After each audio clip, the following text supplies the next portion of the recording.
तो फ्रेंड्स, मैं आयुष आपका अपने चैनल में स्वागत करता हूं। आज हम जानेंगे परिमेय संख्या। परिमेय संख्या में जो कुछ स्टेप हैं तभी हम परिमेय संख्या को अच्छी तरह समझ पाएंगे। तो उसका पहला हम जानेंगे परिमेय संख्या कहाँ कहाँ उपयोग होती है, और दूसरा जानेंगे परिमेय संख्या किसे कहते हैं, और तीसरा जानेंगे P/Q। परिमेय संख्या को P/Q या और Q=0 क्यों बोलते हैं। ऐसा आपके मन में सवाल आता होगा कि हम Q=0 क्यों नहीं होता है, हम Q=0 क्यों कहते हैं परिमेय संख्या को, और ऋणात्मक परिमेय क्या है और धनात्मक परिमेय क्या है। चलिए हम इस वीडियो को स्टार्ट करते हैं। तो हमारा यहाँ देखिए, जैसे कि पहले 1 2 3 4 को प्राकृतिक संख्या कहते हैं, यानी कि गिनने की संख्या को प्राकृतिक संख्या कहते हैं। जैसे हम गिनती किससे स्टार्ट करते हैं, तो 1 2 3 4 अनंत से आप जानते हैं गिनती खत्म नहीं होती है। गिनने की विधि को हम प्राकृतिक संख्या कहते हैं, जिसे n से दर्शाते हैं। जैसे मेरा यहाँ एक पेन है, तो क्या कितना पेन है, बोलिएगा 1। अगर यहाँ एक भी पेन नहीं है, अगर जब यहाँ एक भी पेन नहीं बचा, समझिए यहाँ पे एक पेन है, ठीक है, एक पेन है हमारा, तो बोलेगा कि एक पेन है। अगर यहाँ कोई भी पेन नहीं, यानी कि यहाँ शून्य है। जब शून्य यहाँ तो आपको कोई दिख नहीं रहा है, दिख रहा है यहाँ तो 1 से स्टार्ट है, शून्य तो है ही नहीं। तो इसी समस्या के कारण एक और संख्या का निर्माण किया, जिसमें शून्य लगा दिया गया 1 के आगे, और इसी संख्या सब कुछ वही रहेगा, और सिर्फ 1 के आगे हम शून्य लगा देंगे, उसे हम पूर्ण संख्या कहेंगे, जिसे W दर्शाते हैं। तो प्राकृतिक संख्या किसे कहते हैं, गिनने की संख्या को प्राकृतिक संख्या कहते हैं। जैसे 1 2 3 4 को प्राकृतिक संख्या कहते हैं, जिसे n से दर्शाते हैं। और दूसरा है 0 से जो गिनती स्टार्ट हो उसे पूर्ण संख्या कहते हैं। जैसे 0 1 2 3 4 उसे हम पूर्ण संख्या कहते हैं।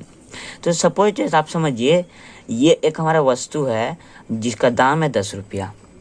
कितना दाम है, 10 रुपया दाम है, और मेरे पास जो 4 रुपये हैं, ये कितना, मेरे पास पैसा 4 रुपया, और हमको ये लेना है, इसका दाम है 10 रुपया। तो कितना रुपया घट रहा है मेरे पास, 6 रुपया घट रहा है। तो हम दुकानदार से 6 रुपया ऋण में ले लेंगे। जब ऋण में लेंगे तो यहाँ किसी ऋण का चिन्ह दिख रहा है, नहीं दिख रहा है। और इसी समस्या के कारण एक और संख्या का निर्माण किया गया, जिसमें ऋण भी होता है। देखिए यहाँ पे कितना ऋण हम लिए थे, देखिए ऋण 1 लिए, ऋण 2 लिए, ऋण 3, और इसी को हम पूर्णांक संख्या कहते हैं। किसको कहते हैं, इस जो ऋण, देखिए इसी में हम धनात्मक परिमेय और ऋणात्मक परिमेय भी होता है।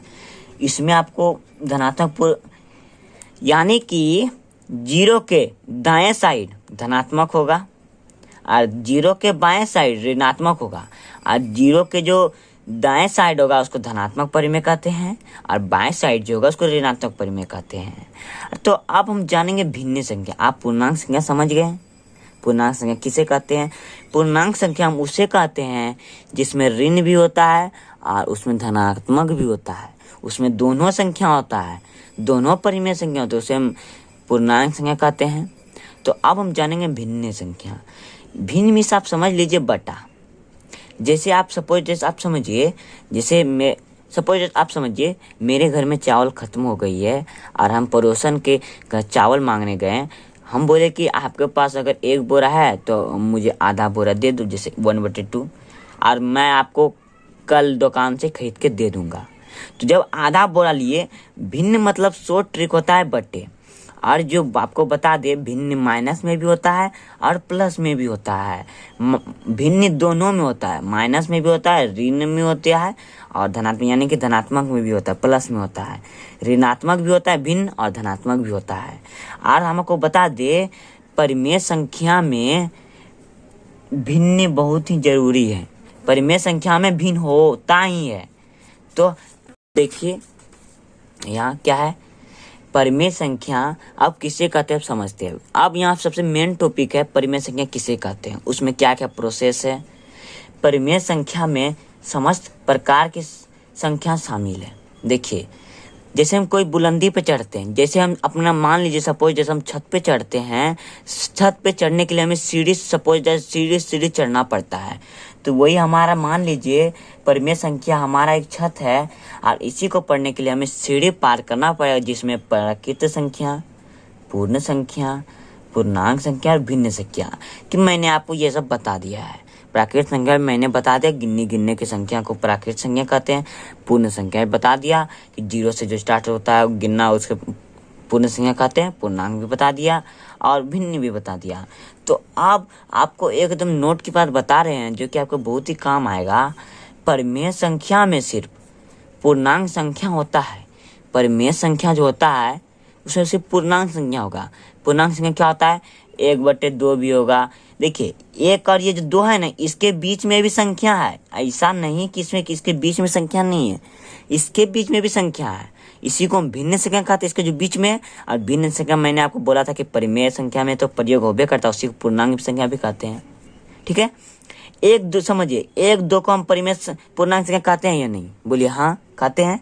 और 1-2 के बीच में ही पाया जाता है 1/2, 1/3, तो उसको हम क्या बोलेंगे? भिन्न संख्या। तो पूर्णांक संख्या का अंदर भिन्न संख्या आता है और भिन्न संख्या परिमेय संख्या में होता है, यानी कि पूर्णांक संख्या तो परिमेय होता ही है। परिमेय संख्या आप ये याद रखें शॉर्ट में, परिमेय संख्या में सिर्फ पूर्णांक संख्या का ही प्रयोग होता है। अगर आपसे कोई पूछ दे कि परिमेय संख्या में किस संख्या का हम प्रयोग करते हैं, तो आप बोलेगा पूर्णांक संख्या।